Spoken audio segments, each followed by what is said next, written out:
Good morning.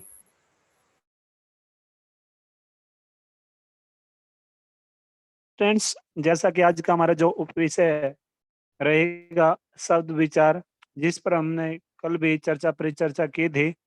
इसमें से हम जान चुके थे शब्द किसे कहते हैं, शब्द के कितने भेद होते हैं, कितने प्रकार का होता है।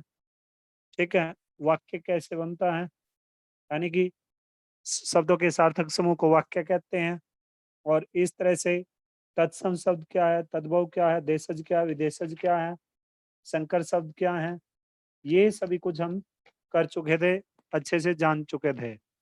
अब जो जानेंगे आगे, आज जो करेंगे, रचना के आधार पर शब्द के जो भेद हैं, रचना के आधार पर शब्द के जो भेद होते हैं वो जानेंगे।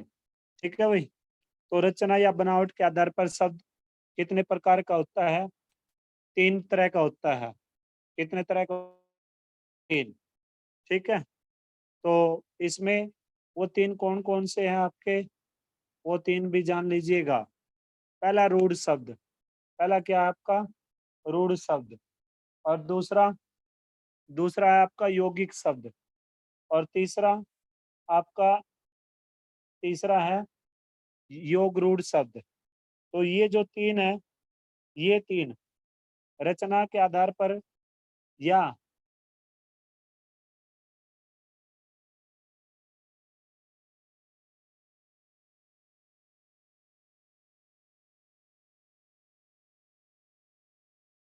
के आधार पर इन्हें इस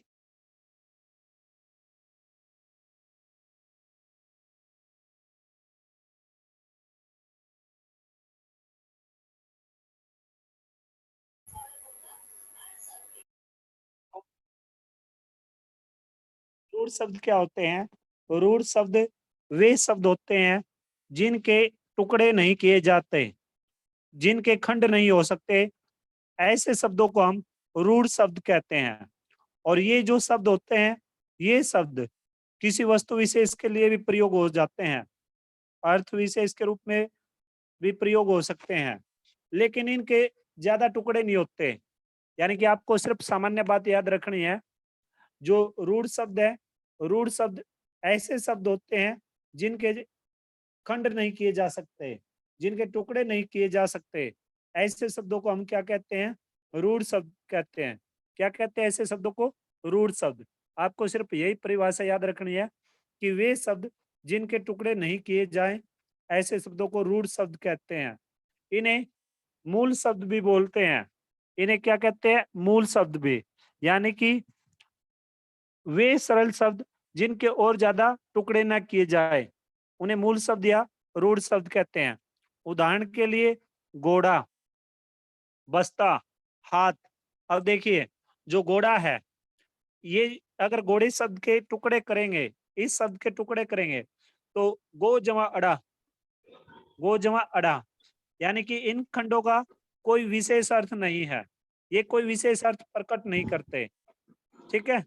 अब दूसरा है बस्ता, बो जमा सो जमा त। इसी तरह से ये जो इस बस्ता शब्द के जो खंड कर दिए, टुकड़े कर दिए, ठीक है, तो उसे हम क्या कहते हैं?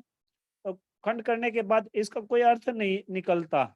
ऐसे ही हाथ, हाथ जो शब्द है, हा, हा जमा थ, इन खंडों का भी अगर इनके टुकड़े करने पर, हाथ शब्द के टुकड़े करने पर, इन ये जो खंड हुए हैं, हा जमा थ, इनका भी कोई अर्थ नहीं निकलता। इस तरह से घोड़ा, बस्ता, हाथ शब्दों का अर्थ है, लेकिन इन शब्दों के खंड करने पर इनके खंडों का कोई भी अर्थ बिल्कुल भी नहीं निकलेगा। इसीलिए ये रूढ़ शब्द कहलाते हैं।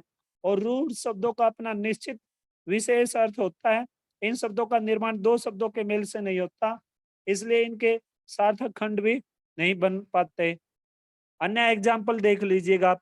जैसे पुस्तक है, आंख है, कान है, नाक है, पेट है, दाल है, चावल है, सब्जी है, फल है, रुपया है, पैसा है, दुकान है, मकान है, किताब है, कलम है, पंखा है, ठंडा गरम। इस प्रकार के जो शब्द हैं, ये हर मूल शब्द का अपना अर्थ इस हर मूल शब्द का अपना अर्थ होता है, जिसे इसे मुख्य अर्थ भी कहते हैं। और कभी-कभी ये कुछ जो मूल शब्द होते हैं, ये अपने मुख्य अर्थ से हटकर किसी वस्तु के लिए या व्यक्ति के लिए भी प्रयोग होने शुरू हो जाते हैं। ठीक है? अब उदाहरण के लिए हिंदी में गधा शब्द है। गधा शब्द का सामान्य अर्थ है विशेष नर पशु।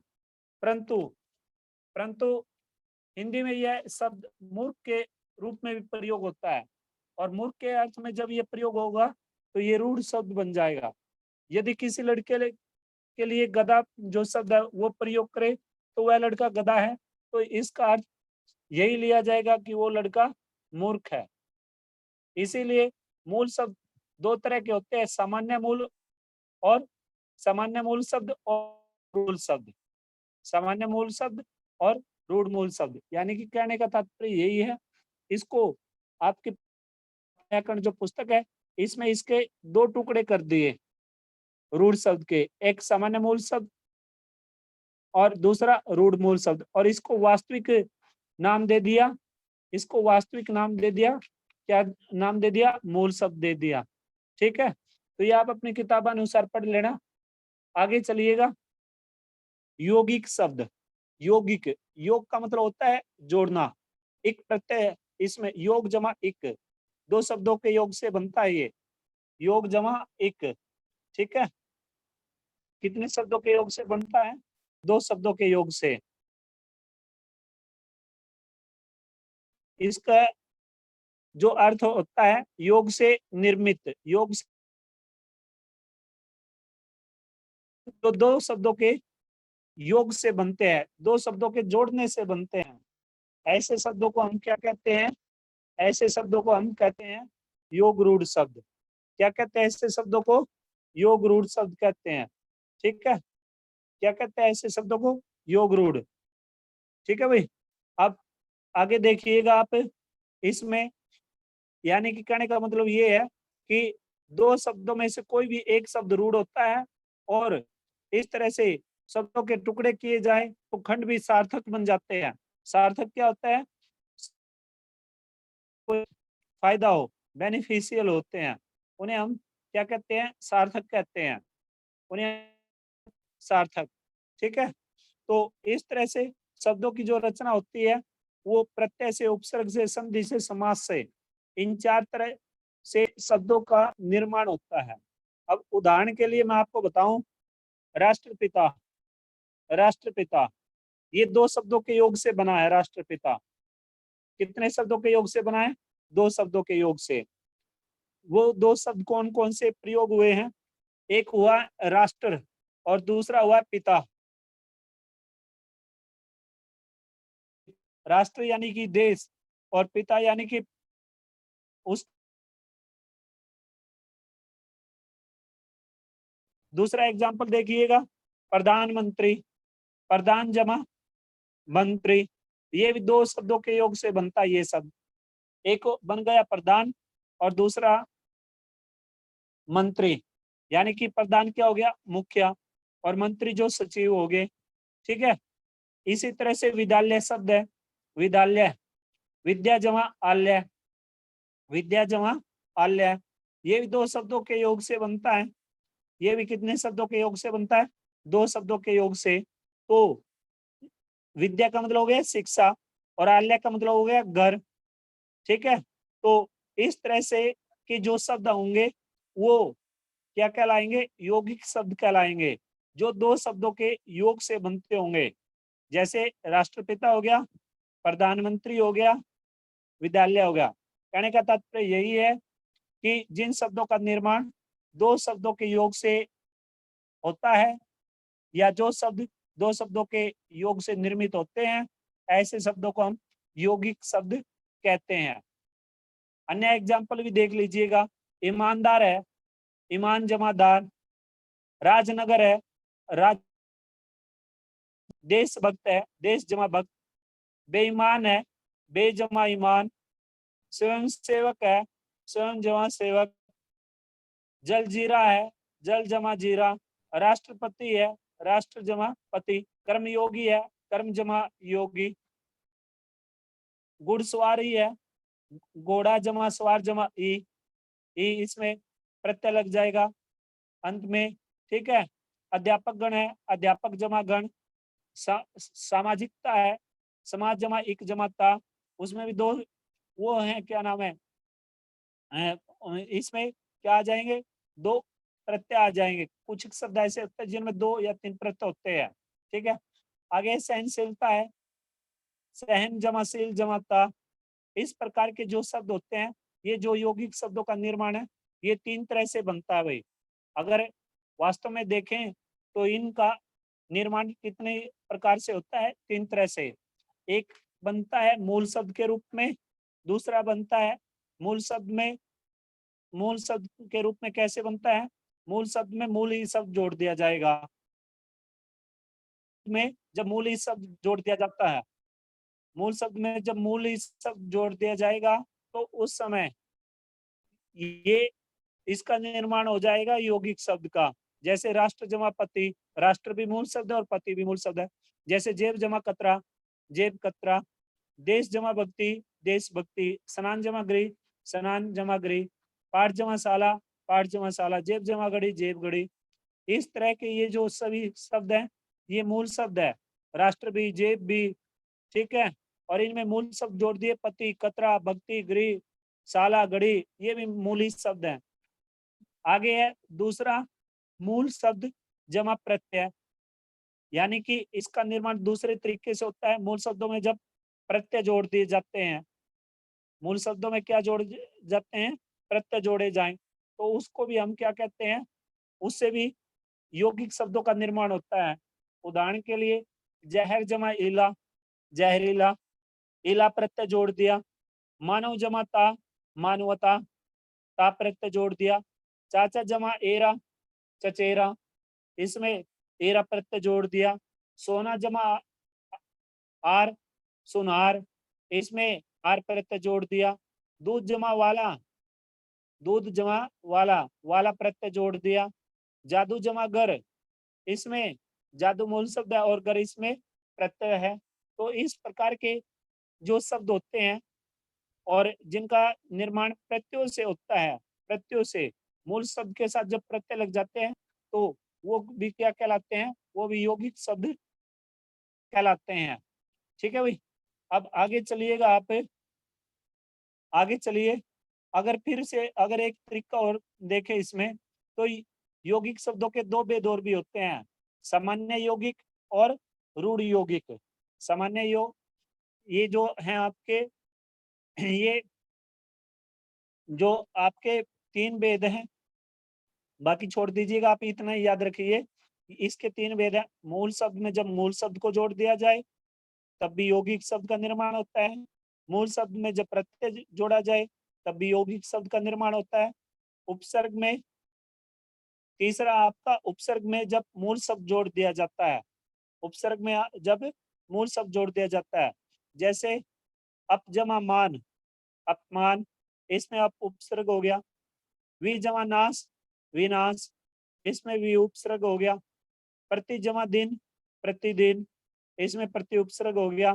उप जमा ग्रह, उपग्रह। परि जमा वार, परिवार, ठीक है। परि जमा वार, परिवार।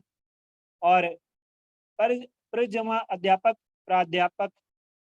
तो इस प्रकार के ये जो शब्द आए हमारे समक्ष, कौन कौन से आए हमारे समक्ष, ये जो आए हैं राष्ट्र, ये क्या नाम है, अपमान, विनाश, प्रतिदिन, उपग्रह, परिवार, प्राध्यापक। इसमें इन सभी शब्दों में कहीं ना कहीं कोई ना कोई उपसर्ग देखने को मिलता है। जैसे अपमान में अप आ गया, विनाश में वी आ गया, प्रतिदिन में प्रति आ गया, उपग्रह में उप आ गया, परिवार में प्रि आ गया, प्राध्यापक में प्र आ गया। तो ये सभी जो शब्द यौगिक शब्द बनते हैं, ये यौगिक शब्द 3 तरह से बनेंगे। यानी कि मूल शब्द में जब मूल शब्द को जोड़ा जाएगा, मूल शब्द में जब प्रत्यय जोड़ा जाएगा, और उपसर्ग जुड़ के जब मूल शब्द में जब उपसर्ग जुड़ जाते हैं, तो भी यौगिक शब्दों का निर्माण होता है, ठीक है भाई। अब आगे चलिएगा आप, योग रूढ़। योग रूढ़ किन्हें कहते हैं, योग रूढ़, योग रूढ़ वे यौगिक शब्द होते हैं जिनका अर्थ बिल्कुल ही रूढ़ हो जाता है अर्थात कहने का मतलब ये है जो सामान्य अर्थ के स्थान पर कोई ना कोई विशेष अर्थ प्रकट करते हैं, यानी कि सामान्य सी परिभाषा यही बन जाती है इसकी। ऐसे शब्द होते हैं ये ऐसे शब्द होते हैं जो कोई साधारण अर्थ प्रकट नहीं करते, ये कोई स्पेशलिस्ट मीनिंग देते हैं, कोई विशेष अर्थ प्रकट करते हैं। और जब कोई विशेष अर्थ प्रकट करता हो कोई भी शब्द तो उसको हम योग रूढ़ कहते हैं, यानी कि ये योग से और रूढ़ से इन दो के योग से बनता है, इन दोनों के मिलाने से ये बनता है योग रूढ़। ठीक है। अब उदाहरण के लिए जैसे जलज है, जलज जलज मीन्स कमल, यानी कि क्योंकि कमल का जो पुष्प होता है वो भी जल में ही उत्पन्न होता है, जल जमा ज, यानी कि जल जमा ज, जल मीन्स जल में, जय मीन्स उत्पन्न होना, पैदा होना, और कमल भी जल में ही उत्पन्न होता है, मछली भी जल में ही रहती है, और जो कछुआ, ठीक है सर। तो इस तरह से ये जो मछली है, ये जो कमल है, ये जो कछुआ है, ये जो सीप है, ये सभी के सभी किस में जन्म लेते हैं, जल में जन्म लेते हैं। और इस तरह से जलज शब्द कमल के लिए रूढ़ हो जाता है, इसलिए इससे योग रूढ़ शब्द भी कहा जाता है। ऐसे ही लंबोदर है, ऐसे ही दशानन है, ऐसे ही पीताम्बर है, ऐसे नीलकंठ है, ऐसे ही त्रिनेत्र जो शब्द है, ये सभी के सभी कहीं ना कहीं कोई ना कोई विशेष अर्थ प्रकट करते हैं। जल में उत्पन्न होने वाला अधार्थ कमल, यानी कि आपको अगर इसमें योग रूढ़ में एक सामान्य सी पहचान रखनी है ना, तो आप याद रखिए बहुव्रीहि समास को, बहुव्रीहि समास को, क्योंकि बहुव्रीहि समास में व्यक्ति विशेष के लिए, पदार्थ विशेष के लिए, स्थान विशेष के लिए अर्थ प्रकट करते हैं। जैसे दशानन है, इसमें न तो पहले पद की प्रधानता होती है और न ही दूसरे पद की प्रधानता होती है, अर्थात किसी अन्य या तीसरे पद की प्रधानता होती है। और वही बात सेम इसमें है, योग रूढ़ में है, वही सेम बात योग रूढ़ शब्द में है। ठीक है। अब दशानन शब्द बताया मैंने आपको, 10 है मुख जिसके, एक इसमें पहला पद हो गया 10 और दूसरा हो गया मुख, लेकिन न तो 10 प्रधान है न ही मुख प्रधान है। अधार्थ, अधार्थ कौन हो गया, रावण, किसके 10 मुख है, रावण के, रावण के। ठीक है। पीताम्बर, पीला है अंबर जिसका, अधार्थ, अधार्थ भगवान विष्णु या श्री कृष्ण जी। ठीक है। तो न तो पीला, इसमें पीले की प्रधानता है और न ही अंबर, अंबर मीन्स वस्त्र, न उसकी प्रधानता है। तो इस तरह से जब किसी व्यक्ति विशेष के रूप में ये प्रकट होंगे तो उन्हें हम क्या कहेंगे, उन्हें हम योग रूढ़ शब्द कहेंगे। ऐसे ही नीलकंठ है, नीला है कंठ जिसका आधार शिव, त्रिनेत्र, तीन है नेत्र जिसके आधार शिव, भगवान शिव। लंबोदर, लंबा है जिसका उदर है, आधार कौन, भगवान गणेश, गणेश जी के लिए प्रयोग होता है लंबोदर। पीताम्बर किसके लिए प्रयोग होता है, पीताम्बर होता है भगवान विष्णु के लिए, भगवान कृष्ण के लिए। दशानन रावण के लिए प्रयोग होता है। नीलकंठ शिव के लिए, त्रिनेत्र शिव के लिए। ठीक है। ऐसे ही क्या नाम है, गिरिधर, गिरि को धारण करने वाले श्री कृष्ण के लिए प्रयोग होता है। ऐसे ही श्वेतांबर, श्वेता अंबर जिसके माँ सरस्वती के रूप में प्रयोग होता है, माँ सरस्वती के लिए प्रयोग होता है। तो ये जितने भी शब्द होते हैं इस प्रकार के जो किसी व्यक्ति विशेष के लिए प्रयोग होते हो, ऐसे शब्दों को हम क्या कहते हैं, ऐसे शब्दों को हम बोलते हैं योग रूढ़ शब्द। क्या बोलते हैं, योग रूढ़ शब्द। अब दोबारा एक बार फिर से बारीकी से देख लीजिएगा। सामान्य तौर पे रूढ़ शब्द तो वे शब्द हो गए, ऐसे शब्द जिनका, जिनके टुकड़े ही न किए जाए, ऐसे शब्द जिनके टुकड़े ही न किए जाए, ऐसे शब्दों को तो हम क्या कहते हैं, ऐसे शब्दों को रूढ़ शब्द कहते हैं। और टुकड़े होने पर अगर टुकड़े करते हैं तो उनका कोई अर्थ नहीं निकलता। ठीक है। ऐसे शब्दों को हम रूढ़ शब्द कहते हैं। घोड़ा, बस्ता, हाथ। ठीक है। यौगिक शब्द क्या हो गए? ये दो शब्दों के योग से बनते हैं, यानी कि राष्ट्र जमा पिता, प्रधान जमा मंत्री, विद्या जमा आल्य। और ये जो तीसरा योग रूढ़ शब्द, ये क्या है? ये ऐसे शब्द होते हैं जो कोई विशेष अर्थ प्रकट करते हैं, उन्हें हम क्या कहते हैं? योग रूढ़ शब्द कहते हैं। जैसे कमल है, मछली है, कछुआ है, ठीक है, सीप है। ये सभी के सभी किस में पैदा होते हैं? जल में। जल जमा ज, अर्थात जल में जन्म लेने वाले। जय मीन्स जन्म लेना या पैदा होना। और अन्य एग्जाम्पल लंबोदर, पीताम्बर, दशानन, श्वेतांबर, गिरिधर, त्रिनेत्र, ये सभी के सभी इसी के एग्जाम्पल है। इसमें मैंने आपको एक साधारण सी बात बताई, इसमें बहुव्रीहि समास का प्रयोग होता है, सीधी सी बात ये है। ठीक है भाई। अब आगे चलेंगे हम। प्रयोग के आधार पर शब्द के जो भेद होते हैं, प्रयोग के आधार पर शब्द को दो भागों में विभाजित किया गया है। कितने भागों में विभाजित किया गया है? दो भागों में। एक सामान्य शब्द और दूसरा तकनीकी शब्द। एक क्या होता है? सामान्य शब्द होता है और दूसरा आपका तकनीकी शब्द होता है। अब ये जो सामान्य शब्द होते हैं, ये क्या होते हैं? सामान्य शब्द दैनिक जीवन में आम बोलचाल के लिए प्रयोग होते हैं। सामान्य जो शब्द होते हैं ना, ये हमारे दैनिक जीवन में आम बोलचाल के रूप में प्रयोग होते हैं। और आम बोलचाल के रूप में जिन शब्दों का हम प्रयोग करते हैं, ऐसे शब्दों को हम सामान्य शब्द कहते हैं। इनका अर्थ कोई भी सरलता से, आसानी से या सरलता से समझ लेता है। जैसे दूध, बारिश, घर, कपड़ा, किताब, पानी, नदी, कमरा इत्यादि। ये सभी के सभी क्या हैं?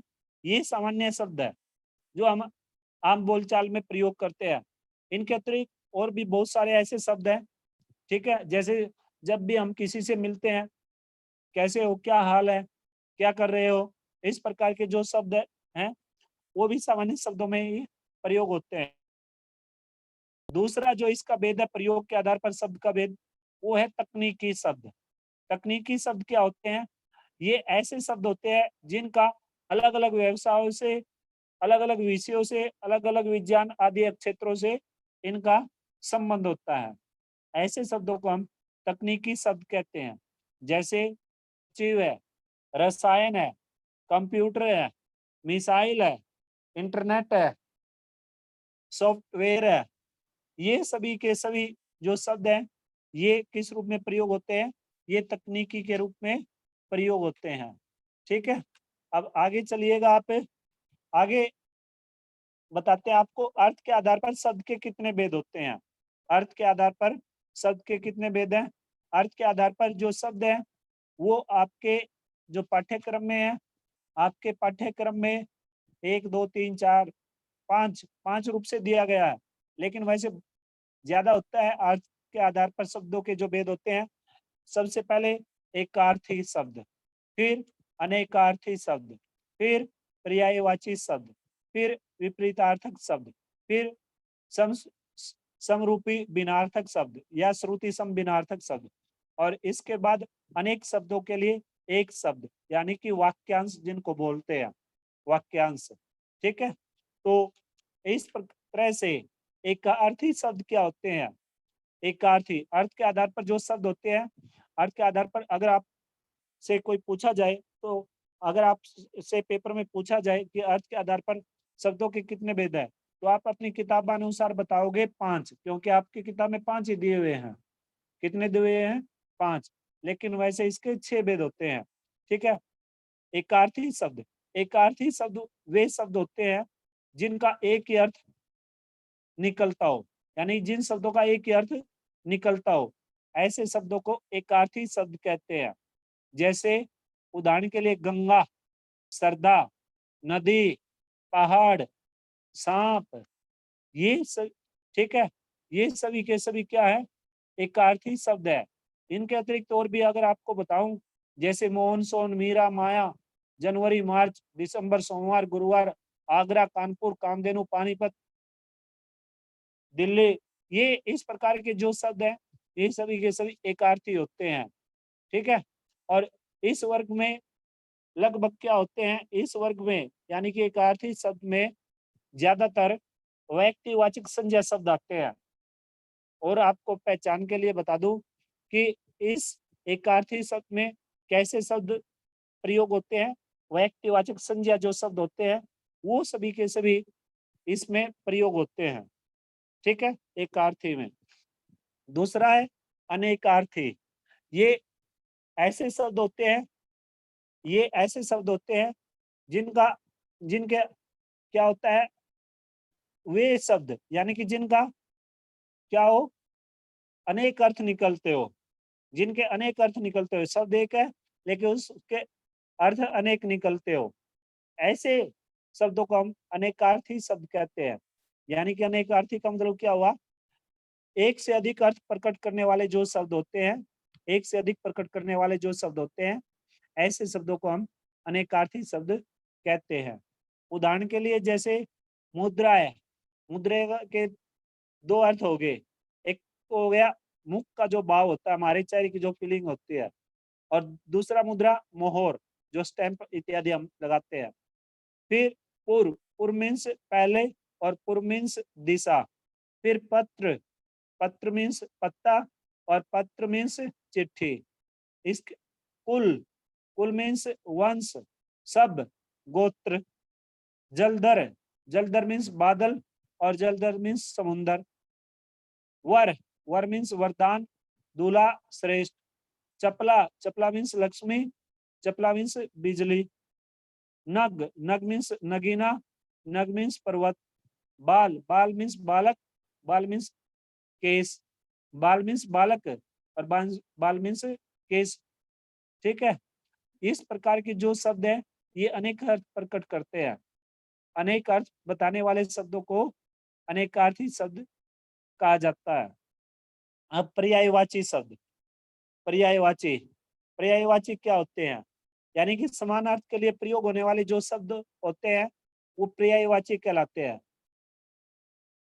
यानी कि कहने का तात्पर्य क्या है, समान अर्थ के लिए जो अर्थ प्रकट किया गया उसके लिए जो इक्वल वर्ड यूज होंगे उन्हें हम पर्यायवाची शब्द कहते हैं, पर्यायवाची शब्द कहते हैं। ठीक है, जैसे उदाहरण के तौर पर कमल है, कमल, राजीव, कमल की जगह हम राजीव भी प्रयोग कर सकते हैं, राजीव उसका पर्यायवाची हो गया। जलज हो गया, नीरज हो गया, पंकज हो गया। जैसे सूरज है, सूर्य, रवि, भानु, भास्कर। जैसे पत्ता है, पात, दल, कर्ण, पत्र। जैसे रावण है, दशानन, दस कंठ, लंकापति। जैसे हिरण है, मृग, सारंग, कुरंग। जैसे युद्ध है, समर, रण, संग्राम, लड़ाई। वीर है, सुरमा, युद्ध, सुर, पराक्रमी। ये सभी के सभी पर्यायवाची शब्द कहलाते हैं। आगे है, इसके बाद है आपका विपरीतार्थक शब्द, विपरीतार्थक शब्द जिनको विलोम शब्द भी कहते हैं। विपरीत अर्थ देने वाले जो शब्द होते हैं ऐसे शब्दों को हम विपरीतार्थक या उल्टा विलोम शब्द कहते हैं। यानी कि जो उल्टा अर्थ बताते हो, जो उल्टा अर्थ बताने वाले शब्दों को हम विपरीतार्थक या विलोम शब्द कहते हैं।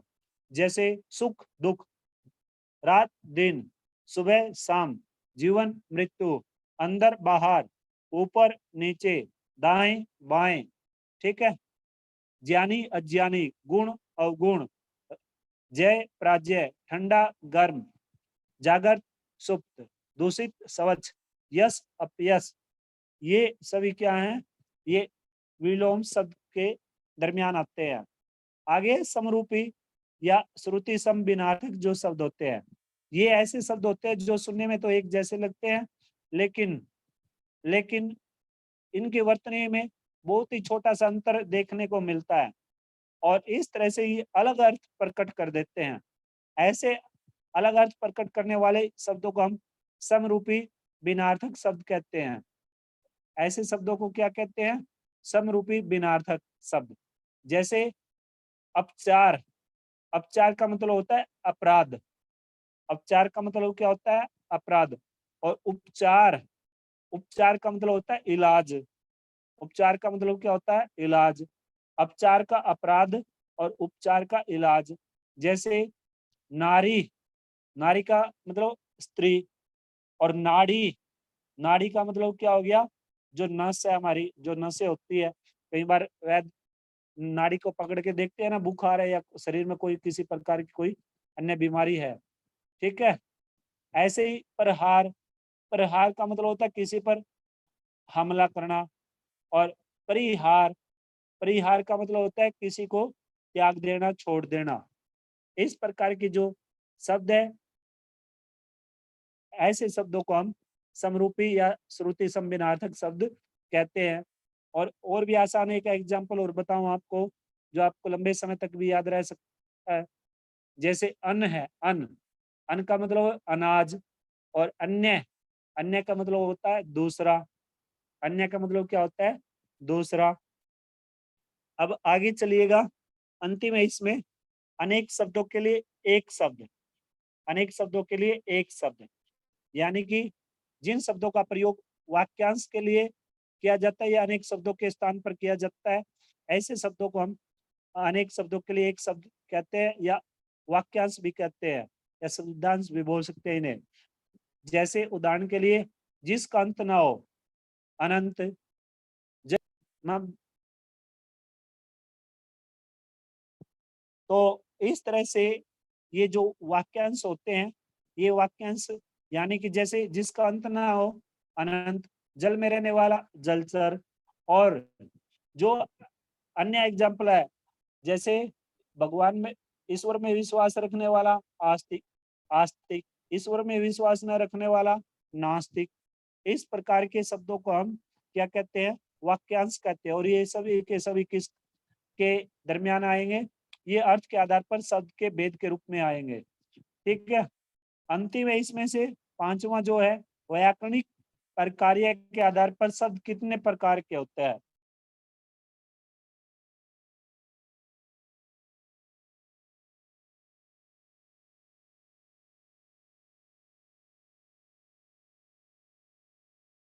और ये आपकी कक्षा 10वीं 10वीं, इसको समझने के लिए आप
तो भेद आपके विकारी शब्दों में आएंगे। यानी कि इन चारों के जितने भी शब्द होते हैं, इन सभी में परिवर्तन किया जा सकता है, ये बदले जा सकते हैं, इनके रूप को बदला जा सकता है, ठीक है।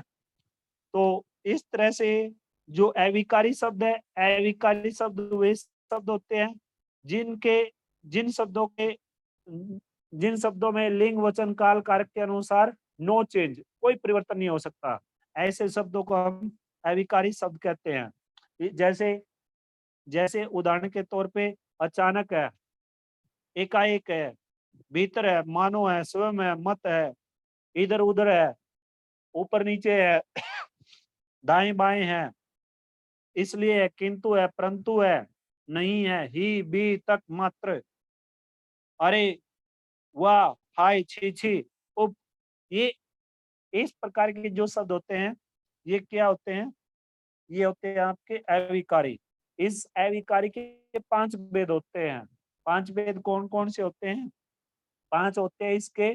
पहला होता है क्रिया विशेषण, दूसरा संबंध बोधक, तीसरा समुच्चय बोधक, चौथा विस्मयादि बोधक और पांचवा निपात। पांचवा क्या होता है? निपात। ये जब 10th में आएगा ना, ये अच्छे से बताऊंगा, या किसी दिन मौका मिल गया तो आपको ये सभी कुछ अच्छे से कराऊंगा। ठीक है? अब आप में से किसी को कुछ पूछना है तो आप पूछ सकते हो।